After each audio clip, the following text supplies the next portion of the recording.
En primer lugar, se ha hablado de la cultura como algo que forma parte de la creación de calidad de vida y de riqueza en nuestra sociedad. Sobre eso, lo que se ha dicho es que las fundaciones podían ejercer el papel de lanzadoras de ideas. Esta idea, este planteamiento de que las fundaciones somos una tercera categoría, que no tenemos las rigideces del sector público, entendiendo como tal las administraciones públicas, ni tampoco tenemos la presión que tiene el sector empresarial por resultados a corto plazo, hace que las fundaciones podamos permitirnos a la vez tener agilidad, flexibilidad, pero también trabajo sostenido en el tiempo. Y a partir de ese razonamiento, lo que decíamos es que hay que intentar en el sector cultural fijar como una práctica común la evaluación de impacto, demostrar la aportación de valor de los proyectos culturales y buscar métricas adecuadas para esto. Y en ese sentido, pues las fundaciones también podríamos hacer de puente entre un ámbito muy pegado a la cuenta de resultados, que son las empresas, y un ámbito en el que el principio de control es más bien jurídico, que es cumplimiento de la legalidad. Paso al segundo eje, la cultura como elemento clave del currículum educativo. Ahí la dinámica ha sido muy crítica y muy viva, ¿no?, en el trabajo, porque sentíamos insatisfacción.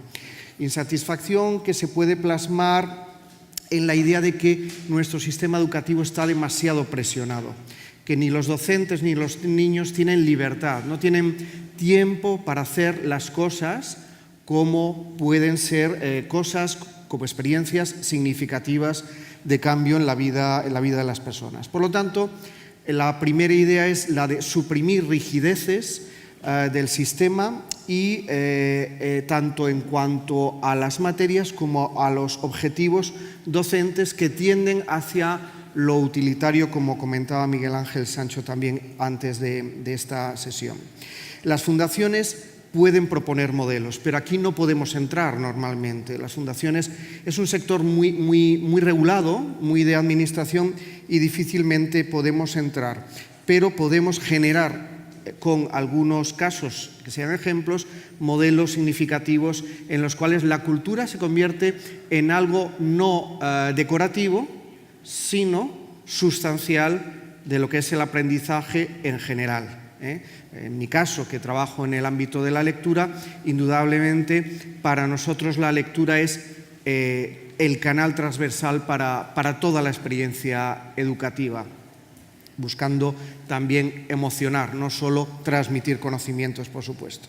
En tercer lugar, la protección de la diversidad cultural, que era otra de las ideas que venían de Demos, de la discusión que se produjo ahí. Bien, aquí, en primer lugar, se ha hablado de que debería buscarse la integración de la diversidad cultural tanto en el caso de personas que vienen a nuestro país con culturas diferentes, como también en la diversidad vinculada a desafíos, discapacidades de muchas personas para un montón de cosas que tienen que ver con el acceso a la cultura. En ese sentido, ha habido una idea que es la de buscar la integración de la diversidad, no como asistencia social, sino formulando proyectos que convierten la misma diversidad en un valor, en una propuesta de valor cultural. Y por otra parte, en el caso de lo que era la discusión respecto a qué puede hacer una fundación en este terreno, bueno, pues digamos que hemos pensado que por nuestra experiencia tenemos una capacidad mayor para engranarnos con el tejido asociativo. En este caso es fundamental trabajar con las asociaciones representativas porque son las que manejan las audiencias, y no es un planteamiento de arriba abajo, sino con una idea de participación en la definición de los proyectos y de las experiencias en museos, bibliotecas, teatros, etc. En cuarto lugar, aprovechar las nuevas tecnologías en el ámbito cultural. Bueno, aquí El principio general es que ya no son nuevas tecnologías, si me permiten, que tenemos que incorporar lo digital como una auténtica commodity, como un instrumento que además tiene una plasmación en la misión de nuestras organizaciones. Caso obvio que comentaba Elena, el de su experiencia al frente del Museo Lázaro Galdiano, cuando al principio parten de un planteamiento en el que la presencia en Internet se convierte en un añadido y cómo al final se han dado cuenta de que la audiencia es infinitamente mayor desde otros países, y eso se debe incorporar como un objetivo también de la función del museo.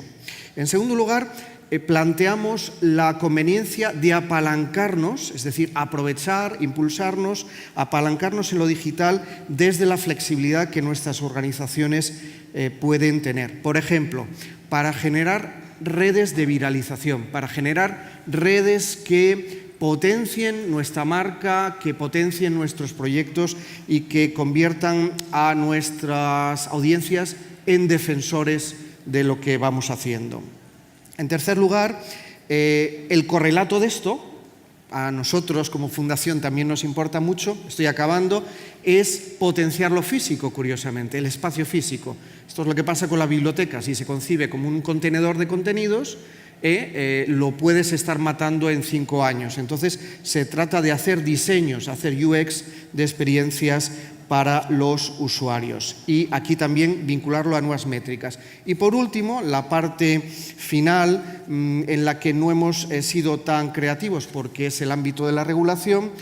Bueno, una propuesta básica de las fundaciones es buscar la convergencia con los beneficios y con la regulación que hay en nuestro continente en el ámbito de las fundaciones y también explicarle a la gente que hay algunos beneficios que no se están utilizando y por último, como digamos que sinalagma o como forma de compensar o de retribuir estos apoyos, también potenciar algo que la Asociación de Fundaciones está impulsando. Pues Javier Nadal ha estado en nuestra reunión y yo sé que es uno de los programas fundamentales que tiene nuestra asociación, que es la transparencia.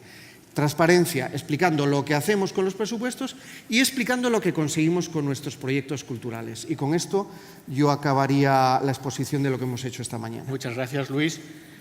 Y bueno, animo a todos a que conozcáis la Fundación Germán Sachurri Pérez y que visitéis la Casa del Lector. ¿Qué te parece, Luis? Me parece genial. Miguel Ángel, Gracias. Ahora te toca a ti para que nos cuentes las conclusiones del Grupo de Educación. Yo lo primero que diría es que creo que ha sido muy buena iniciativa tanto de la Fundación Contemporánea como de la Asociación Española de Fundaciones la propia configuración del grupo de trabajo, porque hemos tenido 2 horas por delante, ha habido una participación muy activa y sobre todo ha sido muy positivo el que estuvieran ahí presentes gente del mundo de la gestión cultural, de la música, de las artes escénicas, administradores de centros educativos, responsables de fundaciones, es decir, de tal manera que nos ha permitido durante 2 horas tener una participación muy activa y amplia y poder entresacar los aspectos que en estos momentos más queríamos enfatizar con relación a cultura y educación.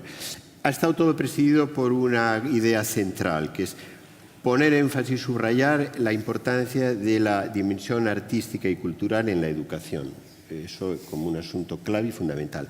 ¿Qué manifestaciones tenía? Pues una primera, como se ve ahí, que tenga un mayor reflejo en los currículos educativos el valor y el peso de la cultura. Coincidía totalmente con Luis González, con una de sus conclusiones sin habernos puesto de acuerdo, con lo cual también es muy interesante cómo es. ¿Qué se ponía en énfasis en esa primera línea? Que realmente tiene la comunidad educativa que integrar aquello. Y un subrayado que se hacía especialmente era la sensibilización de las familias, de los padres, para la implicación también de los alumnos en toda el área cultural y artística de los centros, en las actividades extraescolares, etc. O sea, comunidad educativa alrededor del valor de lo que es la cultura y las manifestaciones artísticas en la educación. El segundo aspecto era todo lo que subrayar el potencial, el valor social de la cultura, en el sentido de poner de manifiesto, como ya se está haciendo desde muchos ámbitos, cómo tiene un peso fundamental en habilidades y competencias básicas, que realmente los centros que optan de verdad por integrar la dimensión artística y cultural se nota muchísimo en las habilidades, en las competencias de sus alumnos. En tercer lugar, se ponía el acento en lo que es promover el papel activo de la sociedad, pero ahí la sociedad se concretaba y era muy importante ver el papel que está llamado a desempeñar la sociedad civil, las fundaciones, las administraciones públicas. En particular se subrayaba mucho el papel de las administraciones locales, ¿no?, para desarrollar proyectos culturales en el ámbito educativo. Es decir, cómo evitar compartimentos estancos, problemas burocráticos y un mayor trabajo colaborativo de las instituciones en esta área. En cuarto lugar, se hablaba de la tecnología al servicio de los objetivos educativos, en el sentido de evitar una dicotomía que a veces se da entre la tecnociencia y la cultura, o sea, superando a veces el corto plazo o un ambiente que hay como excesivamente utilitarista o de inmediatez, ¿no?, y recuperar el valor que tienen en sí todas las instituciones culturales y artísticas y, por lo tanto, evitar a veces esa dicotomía, esa dialéctica que hay entre lo técnico, útil y lo cultural y artístico. Y luego, por último, nos parecía que hay un aspecto fundamental cuando hemos visto y analizado las situaciones en diversos ámbitos sociales, reivindicar y potenciar para la educación y la cultura su papel fundamental en promover la equidad social. Y, por lo tanto, eso exige promover acciones culturales y educativas, tanto de política educativa como de iniciativa de sociedad civil, focalizadas en aquellos ámbitos que más se necesitan para realmente producir cohesión y equidad social.